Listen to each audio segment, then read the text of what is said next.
by saying this is a fair use. Fair use. I'm using this to educate. All right? Not slander, just educate.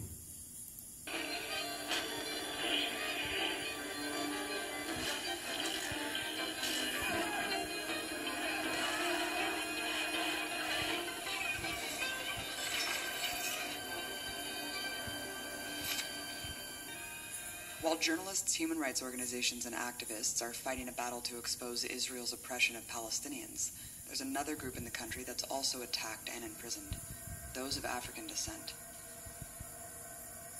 A major rationale given for the existence of Israel is that it serves as a refuge for those who face the horrors of the Holocaust, part of making sure the words "never again" hold true.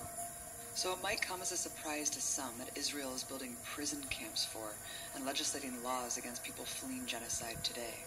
When European countries tightened restrictions on refugees, it became increasingly difficult for asylum seekers to escape war and persecution. As camps filled up throughout the African continent, many started crossing the Sinai Desert into Israel.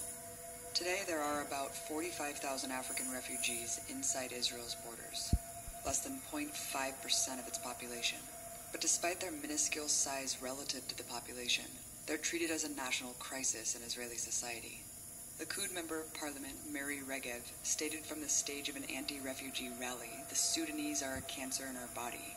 Interior Minister Eli Yishai claimed that African refugees were raping many Israeli women, who do not complain because they don't want people to know they were also given AIDS.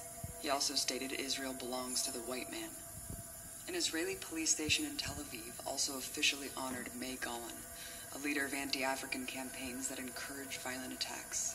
And this incitement does indeed work. Just in November 2016, an innocent Sudanese man was beaten to death while walking home from work.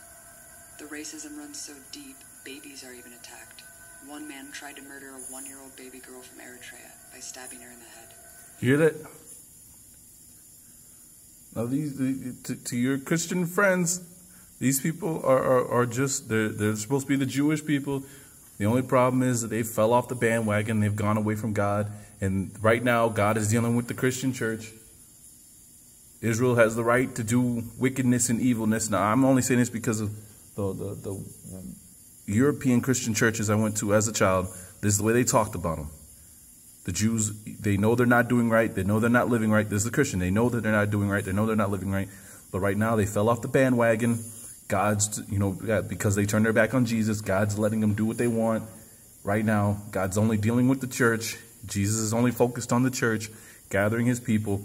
And the tribulation is going to be their punishment for living evil. And they're going to go through all that. And when they come out on the other side, the good Jews are going to make it into the new millennium and get to inherit the earth. But meanwhile, this is all okay in their eyes. They've somehow made it mentally okay that they can do this and get away with this because they're God's chosen people. And it's just them acting up right now because God's not for them right now. He's for the Christian church. Let me clean this lens real quick. I'm sorry about that smear. 92% of them are from just 2 countries, Sudan and Eritrea. Those escaping Sudan are fleeing ethnic cleansing and genocide in a vicious civil war. Ironically, the Israeli government has directly fueled this bloody conflict with weapons and more.